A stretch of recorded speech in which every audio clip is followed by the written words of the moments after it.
Funding for this program was provided by the Annenberg CPB project.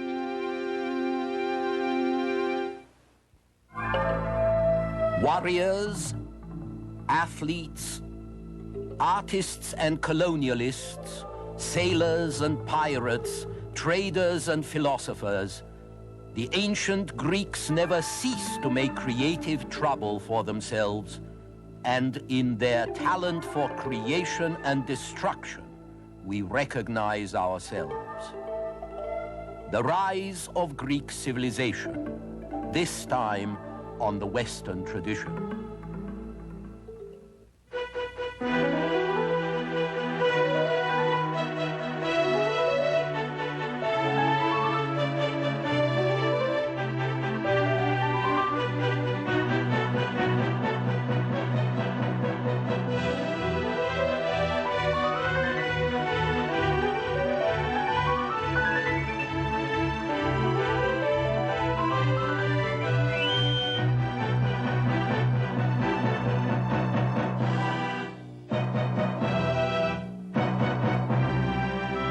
Now, UCLA professor Eugen Weber's continuing journey through the history of Western civilization.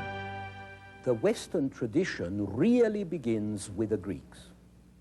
Our kind of institutions, our kind of thinking, even our kind of sinning, are all connected with the rationalism of the Greek mind. The Greeks did not take the world on trust. They did not attribute it to the will of God.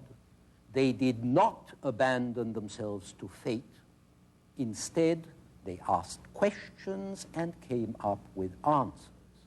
The Greek philosopher Plato once wrote that philosophy is the child of wonder. It was the gift of the Greeks that they inquired into the things that excited their wonder, and their insatiable curiosity paid off in instability, in insecurity, but also in greatness. Let's begin with a Greece of 3,200 years ago, around 1200 BC, when a series of invasions and wars shook the ancient world from Anatolia to Egypt. This is a scene from the Odyssey. Most of what we know about the 400 years between 1200 and 800 BC comes from the Odyssey and from another epic poem, the Iliad, both attributed to the Greek poet Homer. The first poem, the Iliad, tells how the Greeks besieged and destroyed Troy, an Asian city near the Hellespont. The second poem, the Odyssey, depicted in this Roman wall painting, tells what happened after the Trojan War to Odysseus, the king of Ithaca and a leader of the Greeks. It's likely that the world both poems describe was similar to the actual period between 1200 and 800 before Christ, a sort of dark ages. Dark because we know so little about them, but also because life was even more brutish and short than usual. We see a society of warriors and petty chiefs greedy for honor and riches, ruthless, highly competitive, but with a code of behavior which provides an enduring formula for distinction in later times, that of heroism, nobility, eventually chivalry.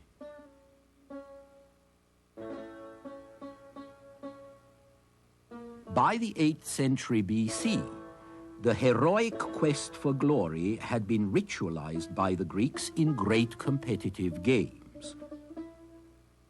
We know this best from the games established at Olympia in 776 before Christ. The Greek name for the games was agon, the word for contest or competition from which our word agony derives.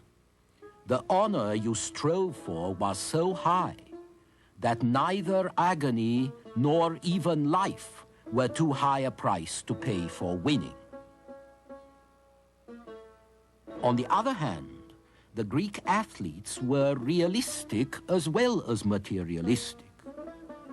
Athletes faced the agony of competition because they wanted to win prizes. A winner might well be fed, clothed, possibly housed at his city's expense for the rest of his life, and he would pay no taxes. Later, through the centuries, the Greek athletes' very sensible way of looking at competition was going to be sterilized by people who thought that material concerns were base. Noble sacrifice was what they wanted to see, not worldly ambition, and so the image of the athlete agonistes, the athlete suffering in his quest, this became an important part of the Greco-Roman culture. It was taken up by the early Christians, who were a part of that culture, of course, and who were engaged in a terrible wrestling match with the devil and with evil. And then it was going to be revived by the Protestants in the 16th century and the Victorians in the 19th century.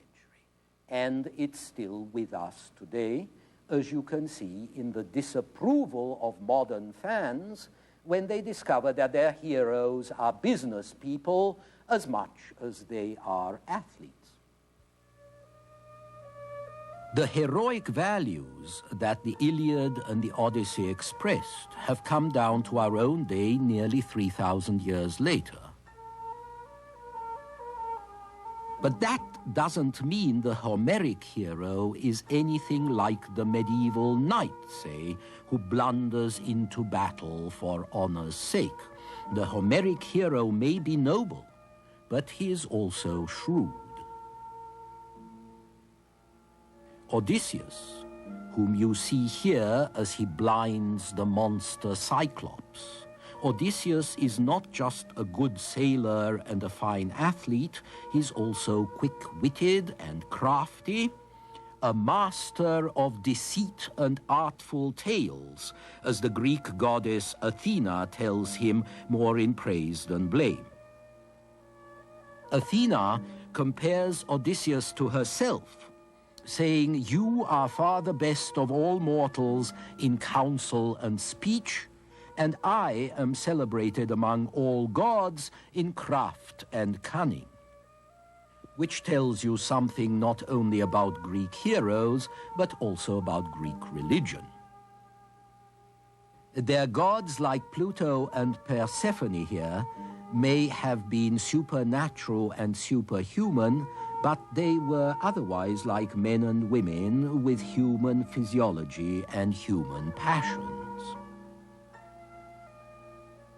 This humanization of the gods was something new, a revolution in religion. Gods were to be honored as men were, with palaces like this one in Sicily, where they could live and keep the offerings they got and be worshipped. But only gods would be worshipped, not pharaohs, not kings. For unlike Persians, the Greeks worshipped no man as master, only the gods. So now, for the first time, man is the measure of all things, as the Greek philosopher Protagoras said in the 5th century before Christ. This was an extraordinary assertion to make in a world where normal men and women still seemed very puny, and probably felt very puny in an immensely vast, immensely mysterious universe of which they knew almost nothing. And yet, in the same era, we come upon an Athenian statesman, Pericles, extolling not just men, but free men, and the advantages of individual liberty. We live as free citizens, says Pericles, not only in our public life, but in our attitude to one another in the affairs of daily life. We are not angry at our neighbor if he behaves as he pleases. We do not cast sour looks at him, which, if they do no harm, cause pain. The ruins of Athens remain monuments to Pericles' vision of his city as a center for art, literature, and wonderful architecture. But Athens was only one of hundreds of Greek city-states in the 5th century before Christ, each of which was called a polis, meaning both city and state, but also commonwealth, a body of citizens in an autonomous fatherland. These polis spread from the Black Sea to the Western Mediterranean. The heaviest concentration was on the Greek mainland, on the islands, and in Ionia on the western coast of Asia Minor, where the richest and most advanced cities had grown in the 7th and 6th centuries BC because they were closest to the trade and the culture of the Middle East. The scale of polis was small, partly because of geography.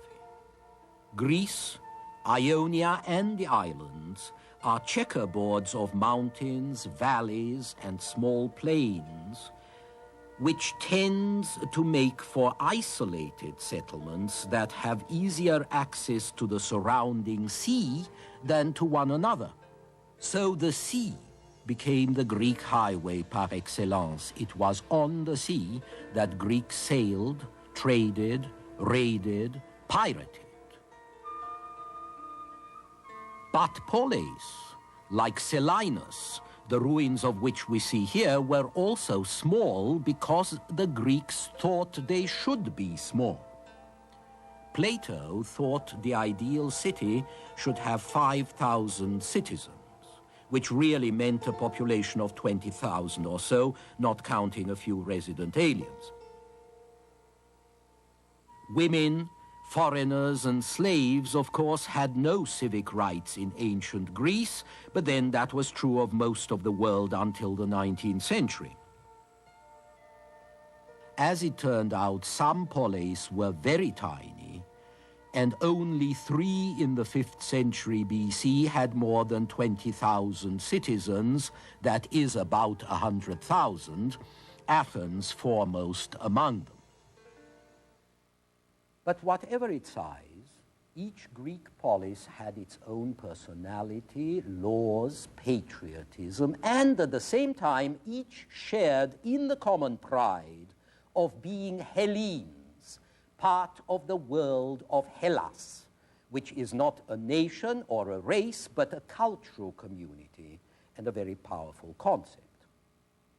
The Homeric myth attributes the community of Hellas to a common ancestor, a hero called Helen or Helenus, and then to common action in the Trojan War. Historically, however, this sense of community was probably precipitated by the extraordinary experience of the Persian Wars. Between the middle of the 6th century BC and the beginning of the 5th, the Greeks provoked and then withstood the immense might of the Persian Empire.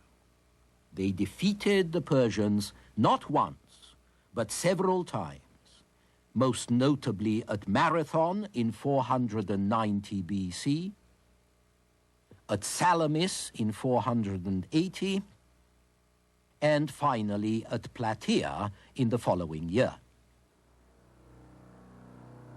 Marathon and Plataea were great victories for what the Greeks called hoplites, disciplined, heavy-armed infantry fighting in close formation. These hoplites would become the basis of Greek military success for the next 200 years. But Marathon and Plataea were also great victories for the notion of community. The squabbling Greek poleis had to bury their differences and join together against the foreign barbarians who didn't speak Greek, but something that sounded like ba, ba, ba. As Themistocles, the Athenian commander, said after the Greeks had ripped the Persian fleet to shreds at Salamis, "It is not we who have done this," meaning not we Athenians, but all Greeks together, all Hellas. And out of these victories, an awareness would grow of Greece and of a common Greek spirit, which hadn't existed before. It was a critically important impulse to Greek confidence, indeed, to Greek civilization. We can talk about a Greek civilization because despite geographical dispersion, political fragmentation, endless bloody conflicts, the Hellenes shared a strong cultural unity in language, in common myths, in similar customs, you might say in a common cultural personality. No matter what polis they lived in, they were quick to adopt skills and practices they found useful and then improve them and make them their own. They took the Phoenician alphabet, they added vowel sounds, and they turned it into Greek. They didn't invent pottery, but they individualized it. By the 6th century BC, potters and other artists were signing their work, a revolutionary step that proclaimed the artist as an individual.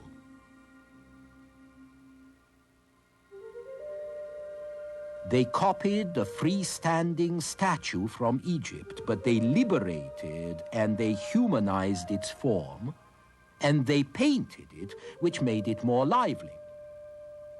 And they also invented the nude as an art form, one more assertion of human confidence.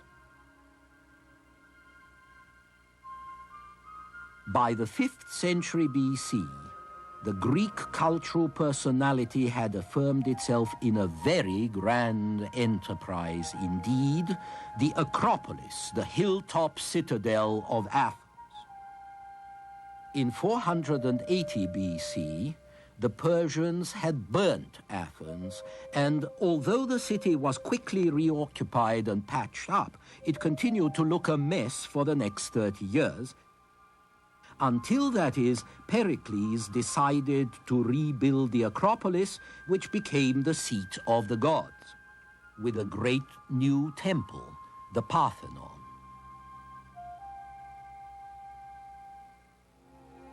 Inside, a giant statue was raised of the goddess Athena to bear witness to her power and the power of Athens itself. This was all done so quickly, within 11 years, that the technical tour de force impressed the Greeks as much as the grandeur of the result.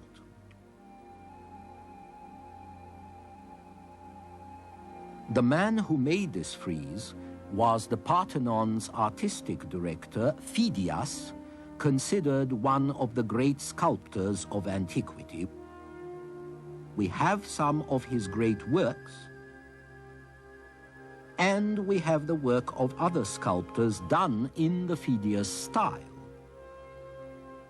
Most critics, then as now, admire the restraint, the nobility, and the harmony that make them examples of the ideal and idealistic classical style. This is the work of another sculptor, Praxiteles, who worked 100 years after Phidias in mid-4th century BC. Praxiteles liberated the rather stiff classical shapes and warmed them up, which they needed, as you can see from this Aphrodite of Cnidos.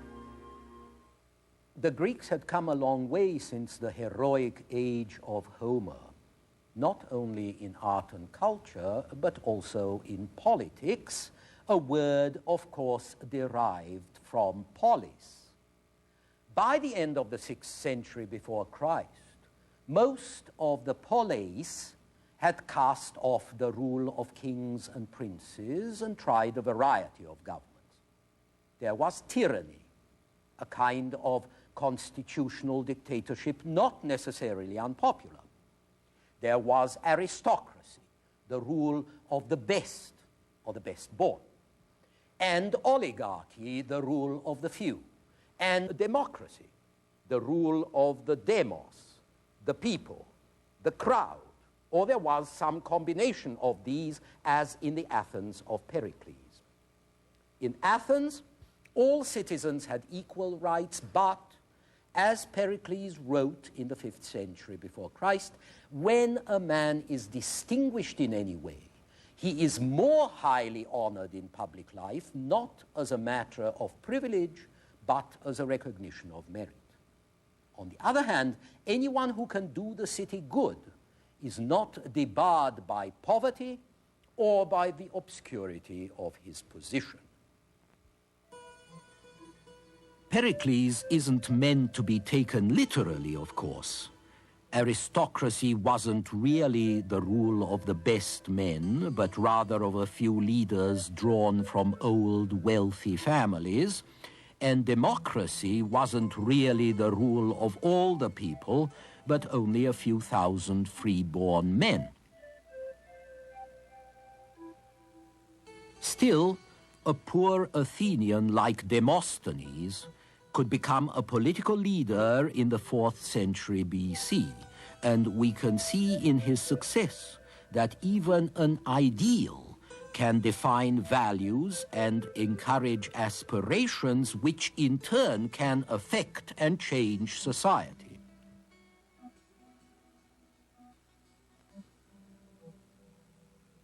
Because the way the Greeks chose leaders and the way they were ruled was apt to change, the Greeks also had a sense of history. It is no accident that the greatest historian of antiquity, Thucydides, was Greek.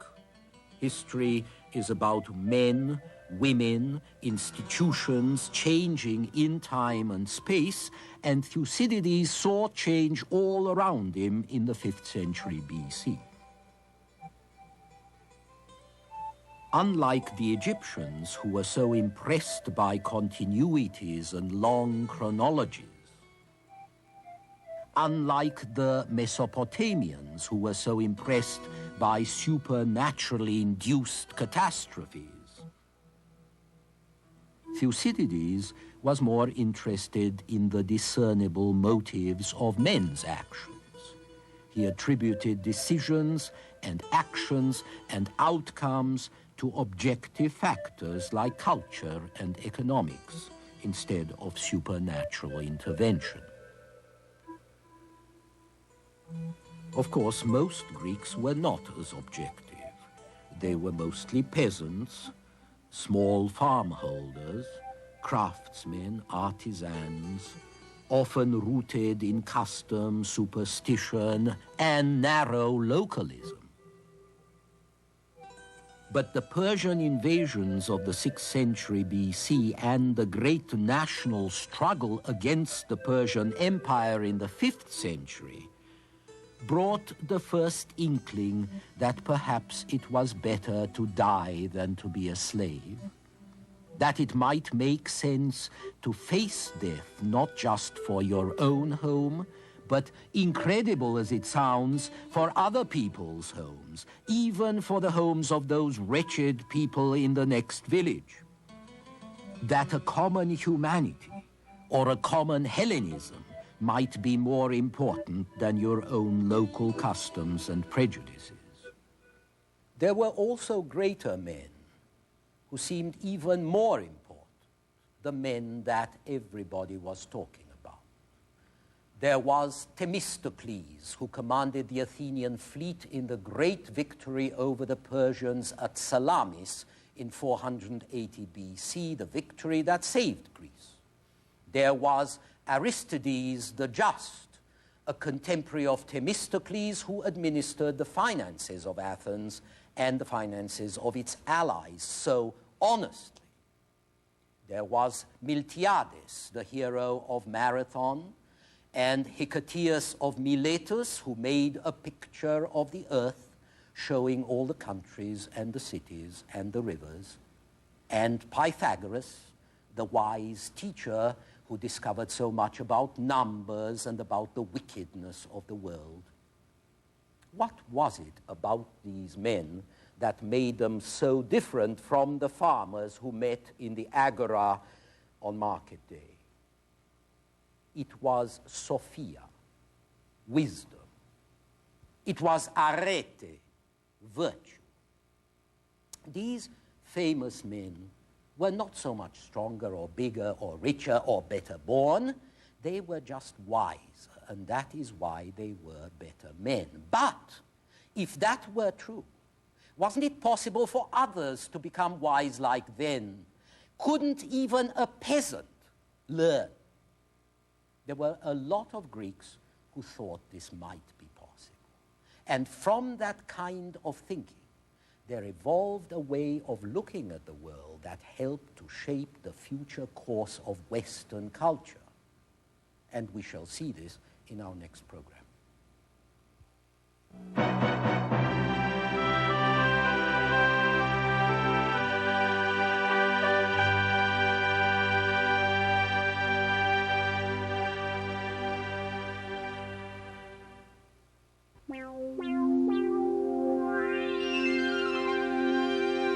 Funding for this program was provided by the Annenberg CPB project.